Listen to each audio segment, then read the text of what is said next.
여러분, 광야와 같은 막막한 삶 가운데 계십니까? 희망은요, 내가 스스로 버리지 않는 이상 결코 우리 안에서 스스로 사라지지 않습니다. 광야와 같은 삶은 결코 달갑지가 않습니다. 누구도 이 광야를 좋아서 기쁘게 선택하는 사람은 아무도 없습니다. 대개 광야 같은 시련은 갑자기 찾아와서 우리의 삶을 뿌리채, 송두리째 우리를 막 흔들어 놓습니다. 지금 전 세계가 그렇습니다. 너나 할 것 없이 코로나라는 이 척박한 죽음의 광야를 처절하게 우리는 모두가 함께 지나가고 있습니다. 지난주에는 전 세계 하루 신규 확진자가 18만 명이 넘은 날도 있었습니다. 감염자는 1000만 명에 육박하게 되었습니다. WHO의 보고된 상황에 따르면 사망자만 지금 47만 명이 넘었어요. 곧 있으면 50만 명이 돼가고 있습니다. 대도시 수십 개의 대도시 인구가 4개월 만에 흔적도 없이 사라진 것입니다. 광야도 이런 광야가 없습니다. 우리나라도 마찬가지예요. 아직까지는 힘겹게 잘 버티고 있지만 2차 대유행이 예고되고 있고요. 끝을 알 수 없는 광야와 같은 상황이 계속해서 이어지고 있습니다. 우리는 모두는 다 지쳐가고 있지요. 우리는 이 광야 같은 상황 속에서 무엇을 바라봐야 하겠습니까? 아들처럼 무덤을 보고 절망 가운데 낙심하며 넘어져 있어야 되겠습니까? 아니면 아버지처럼 무덤을 보고 거기에서 소망을 발견할 수 있을까요? 출애굽 역사를 보면 이스라엘 백성들은 광야에서 새롭게 거듭났습니다. 오늘 이스라엘 백성들을 광야로 인도하신 이 출애굽 이야기를 통해서 오늘 하나님이 우리에게 들려주시는, 우리에게 도전하시는 그 음성과 말씀을 듣는 귀한 복된 시간 되기를 주님의 이름으로 축원드립니다. 4000년 전 이스라엘 백성들이 밟은 광야는요, 예나 지금이나 혹독하리만큼 아무것도 없고 아무것도 없는 척박한 땅입니다. 하나님께서는 애굽에 있는 이스라엘 백성들을 소위 죽음의 땅, 광야로 이끌어내셨습니다. 왜 그러셨을까요? 죽이기 위해서가 아니라 오히려 다시 살리기 위해서 광야 땅으로 인도해내셨습니다. 도대체 광야가 어떤 곳이길래 그러셨을까요? 첫 번째 광야는요, 소음이 없는 곳입니다. 소음이 없는 곳. 이스라엘 백성들은 400년 동안 무수한 소음 속에 살아왔습니다. 애굽에서 거짓된 풍요의 소음 속에 살았습니다. 당대 애굽이라는 최첨단의 그 문명 속에 들어가서 노예로 살면서 하나님의 음성보다는 세속적이고 또 생존을 위한 소음 속에 갇혀 살아왔던 것입니다. 여러분, 소음이 크면은요, 클수록 들어야 할 소리를 듣지 못합니다. 현실의 소리, 생존의 소리에 마음을 빼앗겨서 하나님의 음성을 들을 수 없으니 하나님께서 조용한 땅, 광야로 끄집어내서 주님께서 말씀을 주신 것입니다. 그것이 바로 첫 번째 광야의 의미입니다. 우리도 매일 거센 그 소음 속에서 살아가고 있습니다. 교회 앞에 공사장 소음, 여러분 얼마나 큰지 잘 모르시죠? 가끔 쿵쿵거리면 제 심장이 쿵쿵거려요. 클릭 몇 번만 하면요, 인터넷에 엄청난 정보들이 주는 그 엄청난 소음 속으로 들어갑니다. 듣지 말아야 할 소음 때문에 반드시 들어야 할 소리를 듣지 못합니다. 그런데 광야는요, 그러한 소음이 차단된 곳입니다. 소음 때문에 듣지 못했던 하나님의 소리를 들을 수 있는 곳, 그곳이 바로 광야입니다. 둘째로 광야는요, 아무것도 없는 곳입니다. 말 그대로 아무것도 없어요. 재미있는 것은 고사하고 먹을 것도 없고 입을 것도 없고 편안하게 쉴 것도 없습니다. 의지할 것도 하나도 없어요. 광야는 볼만한 게 하나도 없습니다. 볼만한 게 하나도 없으니 그러다 보니 예전에는 볼 수 없었던 것들을 볼 수 있는 땅이 되기도 합니다. 예전에는 분주하게 나 자신을 들여다볼 시간조차 그 여유조차 없었어요. 하지만 아무것도 보이지 않는 광야 땅에 가니 나의 모습, 나의 정체성, 나의 본 모습을 발견할 수 있는 공간이 되기도 한다라는 사실입니다. 하나님의 백성, 이스라엘 백성들이 400년 만에 자기들의 정체성을 발견할 수 있었던 곳, 그곳이 바로 광야였습니다. 세 번째 광야는요, 하나님이 기다리고 계시는 곳입니다. 하나님이 기다리고 계시는 곳이었다. 그렇습니다. 우리 하나님께서는요, 우리를 분명한 목적과 이유를 가지고 광야로 인도하십니다. 우리가 함께 읽은 우리 출애굽 이야기는요, 그것을 더욱더 선명하게 보여줍니다. 우리 밑줄 친 부분만 우리 함께 읽겠습니다. 내 백성을 보내라. 그러면 그들이 광야에서 내 앞에 절기를 지킬 것이니라 하셨나이다. 여호와의 말씀이 내 백성을 보내라. 그들이 나를 섬길 것이니라. 아멘. 우리 출애굽 10재앙 이야기를 하면서 우리 계속해서 강조해서 말씀 주시는 것이죠. 하나님께서 애굽의 노예로 살던 백성들을 광야로 불러내신 근본적인 이유는, 근본적인 목적은 한마디로 말하면 너희는 나를 예배하는 백성으로 내가 새롭게 하겠다. 예배자로 새롭게 하기 위해서 광야로 끄집어내신 것입니다. 나는 너희를 애굽에서 끄집어내어서 이방의 종으로 살아가는 것이 아니라 내 백성 만들어서 예배하는 자로 만들겠다. 하나님께서는요, 당신의 백성들을 사랑하셔서 400년 동안 포기하지 아니하시다가 기다리시다가 이제 광야로 끄집어내서 당신을 예배하는 백성으로 세워주신 거예요. 오늘 말씀 제목이 그래서 광야의 예배자입니다. 광야의 예배자. 이제부터 이스라엘 백성들은요, 광야의 예배자로 다시 태어나기 위해서 애굽 왕 바로와 대결투를 이제 시작하게 됩니다. 그것이 바로 출애굽의 10재앙 이야기이죠. 10번의 재앙이 하나씩 임할 때마다 성경은요, 하나님께서 왜 광야로 이끌어내시는지 그 이유에 대해서 반복적으로 설명을 해주십니다. 우리 밑줄 친 부분만 함께 읽을 텐데요, 한 네 군데의 구절입니다. 내 백성을 보내라. 그러면 그들이 광야에서 나를 섬길 것이니라. 내 백성을 보내라. 그들이 나를 섬길 것이니라. 내 백성을 보내라. 그들이 나를 섬길 것이니라. 내 백성을 보내라. 그들이 나를 섬길 것이니라.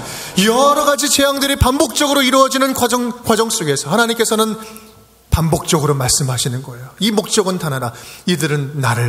이 백성은 광야에서 나를 섬기는 백성이 될 것이다. 광야는요, 아무것도 없는 땅이 아닙니다. 아무것도 없는 땅이 아니라 하나님께서 먼저 가셔서 기다리고 계시는 땅이었습니다. 이제 광야는 하나님의 백성들이 하나님을 섬기고 예배하는 예배당이 될 것입니다. 광야로 끌려 나온 백성들은요, 이제 노예가 아니라, 신분이 노예가 아니라 하나님의 자녀요, 하나님의 백성으로 변화되는 것입니다. 하나님은 그렇게 저와 여러분을 광야로 인도하고 계십니다. 힘든 땅, 고된 땅, 아무것도 없고 아무것도 안 들리는 광야로 우리를 계속해서 내모십니다. 코로나로 인한 2차, 3차 충격은요, 지금 우리 모두를 아주 모진 광야로 내어 몰고 있습니다. 이번 주 몇몇 교회에서 또 집단적으로 확진자가 너무나 안타까운 일입니다. 또 사회는 어떻게 봅니까? 교회를 또 무시하고 또 비난합니다. 우리의 모든 교회들은 계속해서 힘들어지고 있습니다. 끝을 모르는 광야를 걷고 있습니다. 경제적으로 신음하고 고통하는 자들의 소리, 우리 주변에서도 얼마나 많이 듣고 얼마나 많이 경험합니까? 이 광야의 고통은 지금 남의 일이 아니에요. 우리 성도들의 이야기이고, 우리들의 가족의 이야기고, 우리 자녀들의 이야기입니다. 이것은요, 우리에게 명백한 광야입니다. 하나님께서는 왜 우리를 이러한 광야로 인도해 내시는 것일까요? 그것은 바로 하나님께서 다시 새롭게 만나주시겠다. 다시 너를 새롭게 만나주셔 새로운 신분으로, 새로운 예배자로 세우겠다라는 하나님의 말씀입니다. 이 광야는 너와 나의 관계를 다시 새롭게 해줄 것이다. 힘들지만, 당장은 힘들지만 꼭 필요한 일이다. 너는 나 없이는 살 수 없는 나의 백성, 나의 자녀요. 나는 너 없이는 살 수 없는 너의 아버지 하나님이다. 이제 여기서부터 우리 다시 시작해보지 않을래? 주님께서 주시는 말씀이에요.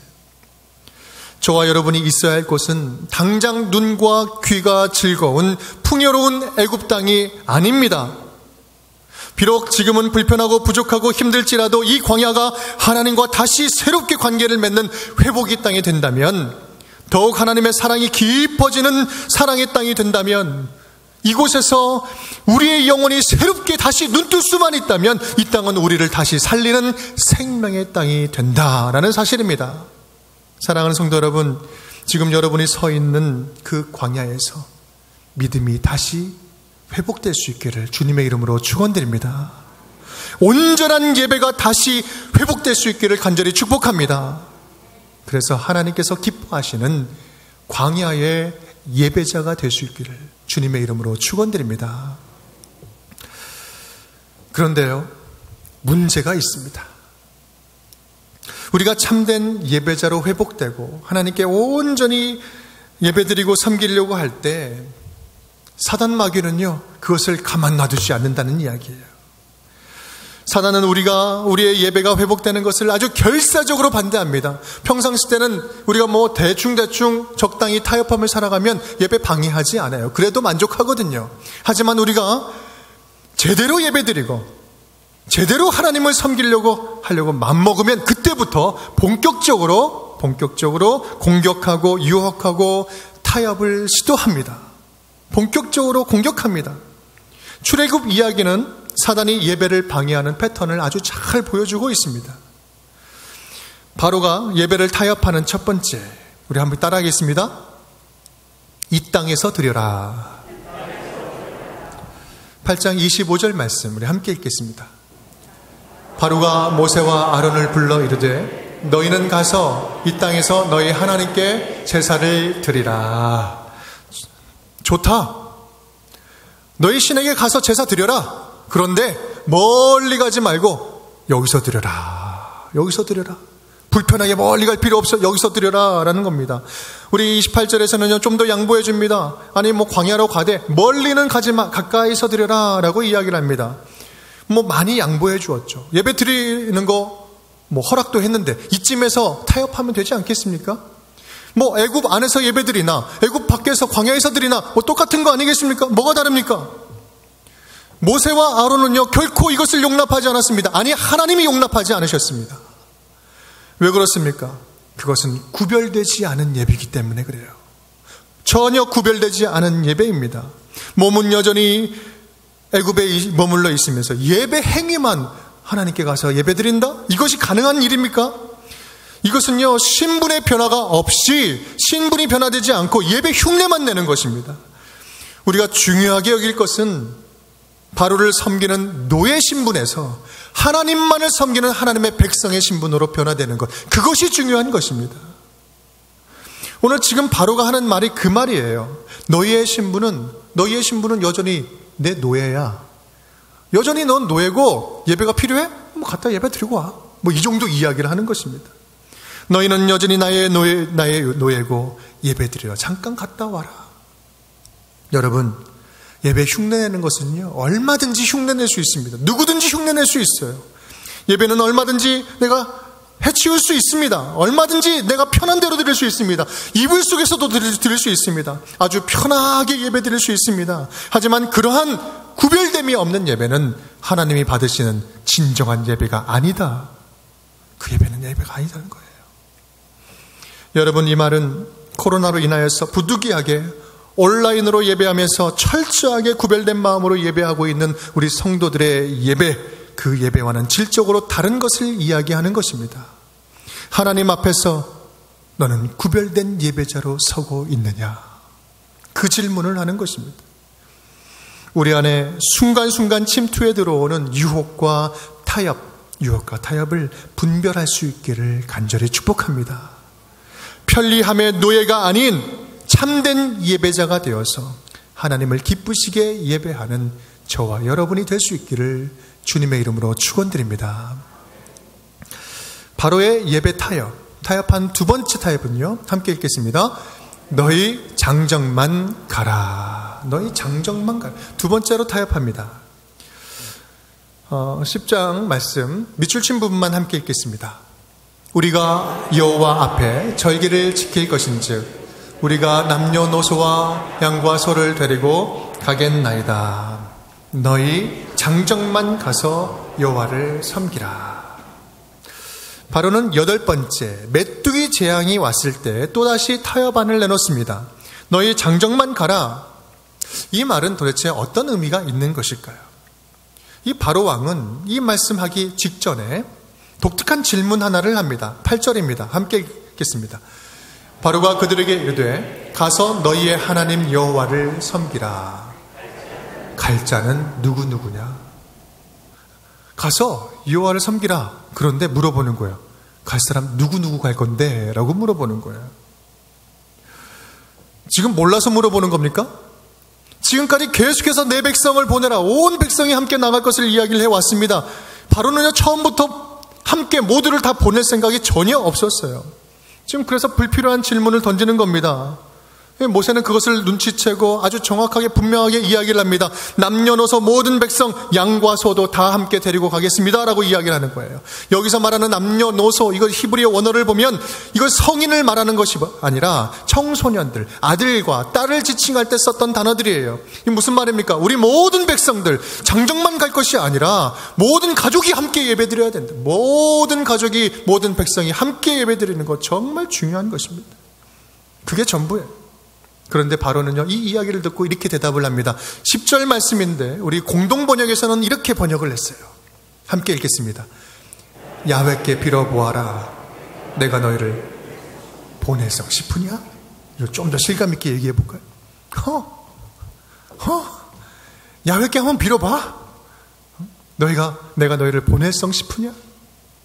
사단이 하는 이야기예요. 지금도 우리의 삶에서, 우리 주변에서 우리를 비웃으면서 하는 이야기예요. 내가 어디 쉽게 예배 드리도록 너희를 가만 놔둘 것 같으냐? 사단에게는요, 저와 여러분의 예배를 무너지게 할 핑계거리는요, 무궁무진합니다. 엄청난 자료들과 엄청난 무기들을 가지고 있어요. 꼭 지금 가야 돼? 꼭 다 가야 돼? 꼭 거기로 가야 돼? 그 교회 가야 돼? 꼭 이렇게까지 해야 돼? 그 사람 싫은데 그 교회 꼭 나갈래? 그 목사 설교 마음에 드니? 너에게 딱 맞는 예배가 있는 것 같은데 인터넷 교회 쇼핑 한번 좀 더 해봐. 그러면 좋은 교회 찾을 수 있을 거야. 지금 사단이 이렇게 이야기합니다. 예배 드리지 말라고 이야기합니까? 아니에요. 예배 드리라고 이야기를 하는 겁니다. 하지만 또 다른 게 꼭 그럴 필요 있어. 불필요한 질문을 던지는 거예요. 예배를 안 드릴 핑계를 찾도록 만드는 것입니다. 지난주는 머리가 아파서 예배를 못 드렸어요. 이번 주는 급한 일이 생겨가지고 예배를 못 드렸어요. 다음 주는 어떻겠습니까? 다음 주는 안 아프던 배가 아플 거예요. 그래서 또 예배를 못 드리게 될 거예요. 핑계거리는 무궁무진합니다. 바로는 예배 앞에서 불필요한 질문을 던지는 거예요. 누가 대표로 갈 건데? 예배. 누가 대표로 갈 건데? 우리 노방전도를 하다 보면 종종 듣는 이야기들이 있어요. 예수 믿으세요. 우리 교회 나오세요. 그러면 제 아내가 권사입니다. 우리 집에서 우리 딸이 대표로 지금 예배하고 있습니다. 이런 얘기들을 많이 합니다. 그것으로 만족한다는 것이죠. 그것으로 족하다는 겁니다. 나는 안 믿겠다라는 것이고. 여러분, 예배가 대표 선수로 될 문제입니까? 사랑하는 성도 여러분, 예배에 있어서는 절대로 타협하지 맙시다. 쓸데없는 질문하지 마시고요. 예배에 관해서는 핑계를 찾지 마세요. 마음이 흔들리면 예배 안 드릴 이유는 무궁무진합니다. 계속해서 생깁니다. 더 생깁니다. 확실히 생깁니다.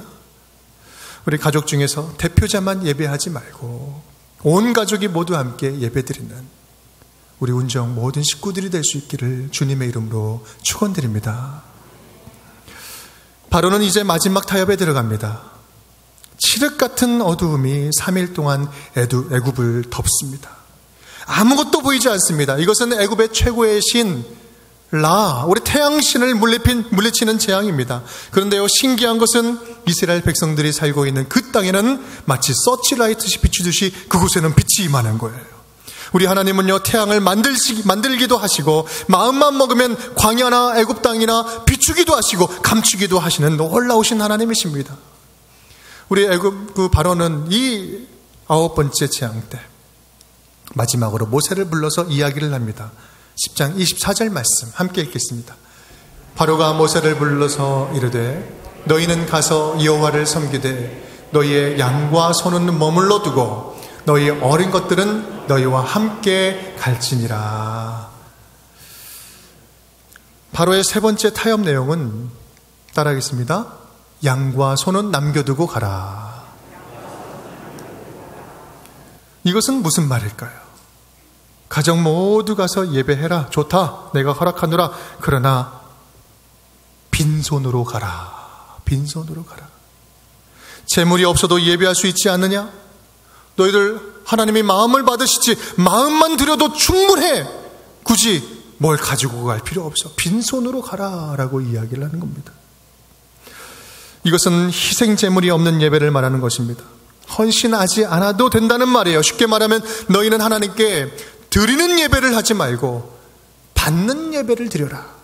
받기 위해 예배 드려라. 여러분의 예배는 누구를 위한 예배입니까? 누구를 기쁘시게 하는 예배입니까?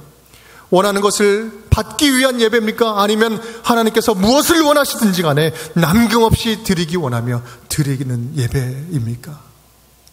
사랑하는 성도 여러분, 우리는 분명히 기억해야 합니다. 우리는 우리 주 예수 그리스도, 예수님께서 화목제물이 되어주심으로 십자가에 달려 죽으시고 피 흘리심으로 말미암아 그 보혈의 은혜로 죽었던 우리가 다시 살아나는 것입니다. 모든 물건이 피로써 정결케 되나니 피 흘림이 없은즉 사함이 없느니라. 예수 그리스도께서 희생제물이 되어주심으로 우리는 죄사함을 받았습니다. 그의 피의 제사가 그리고 희생의 제사가 없었다면 우리는 지금 이 땅에 이곳에 있을 수가 없어요. 결코 구원받을 수 없는 존재였습니다. 우리는 그 십자가의 은혜에 감사하며 새 생명 얻은 은혜에 감사하며 기쁨으로 찬양과 경배를 주님께 올려드리는 것입니다.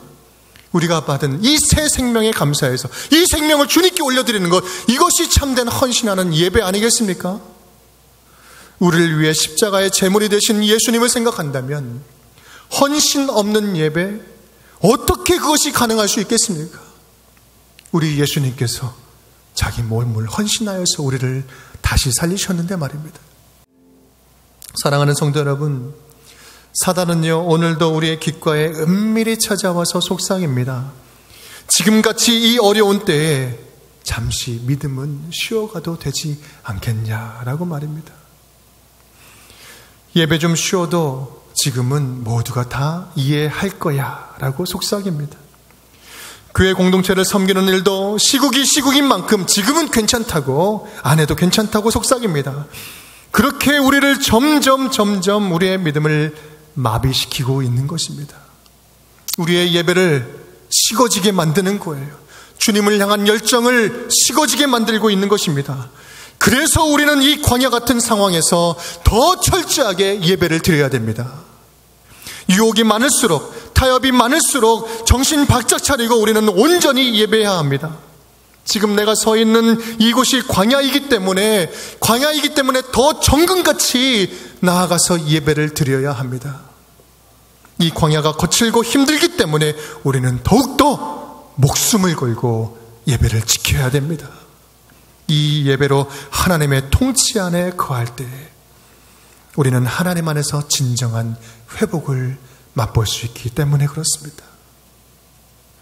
광야에서 40년 동안 옷이 찢어지지 아니하였고 발이 하나도 부르트지 아니하였다.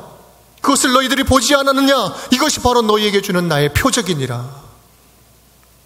40년 광야의 예배자로 살았던 이스라엘 백성들을 하나님은 끝까지 책임지시고 끝까지 따라가시고 끝까지 동행하시면서 안전한 길로 인도하셨습니다.